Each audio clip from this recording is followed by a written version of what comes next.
ज्येष्ठ अभिनेते मनोज कुमार यांचं निधन झालं. वयाच्या 87व्या वर्षी त्यांनी अखेरचा श्वास घेतला. दिग्गज बॉलिवूड अभिनेते आणि दिग्दर्शक मनोज कुमार यांच्यावर काही दिवसांपासून मुंबईतील कोकिलाबेन धीरूभाई अंबानी रुग्णालयामध्ये उपचार सुरू होते. मृत्यूशी झुंज त्यांची अपयशी ठरली आहे. त्यांचं निधन झालेलं आहे. प्रदीर्घ काळापासून मनोज कुमार आजारी होते आणि प्रकृती अस्वस्थामुळे काही दिवसांपूर्वीच त्यांना रुग्णालयामध्ये दाखल करण्यात आलं.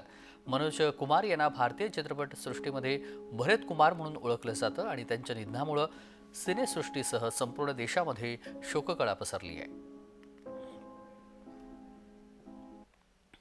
Sad to inform you all that legendary Dadasaheb Phalke Award winner, our inspiration, doyen of Indian film industry, Shri Manoj Kumar ji is no more. He breathed his last at Kokilaben Hospital, Andheri,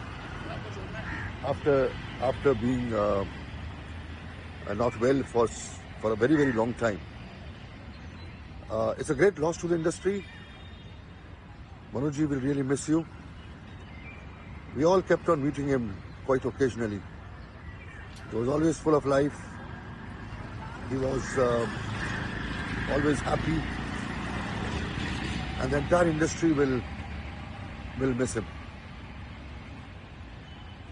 A great soul like him, a great maker like him will never be there in our industry.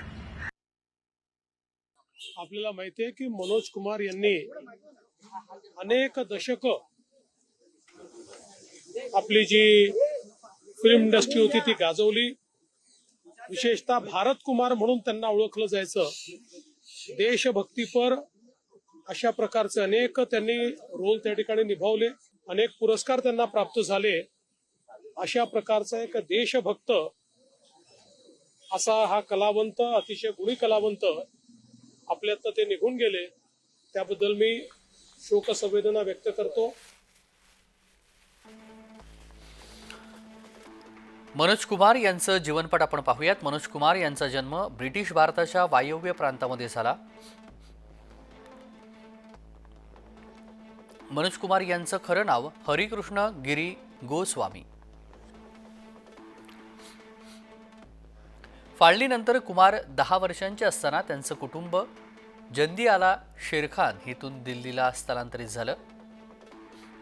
Dilip Kumar यांच्या शबनम ह्या पात्राच्या नावावरून मनोज कुमार हे त्यांना नाव पडलं.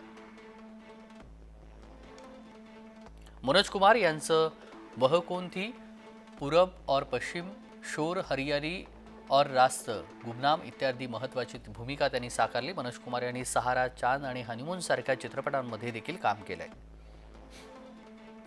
कांच की गुडिया ह्या सिनेमात पहिल्यांदाच मुख्य भूमिकेत ते पाहायला मिळाले होते. पिया मिलन की आस, सुहाग, सिंदूर, रेशमी रुमाल हे चित्रपट त्यांनी केले. 1962 मध्ये विजय भट यांच्या हरियाली और रास्ता या चित्रपटाने त्यांना सर्वात मोठं यश मिळवून दिलं.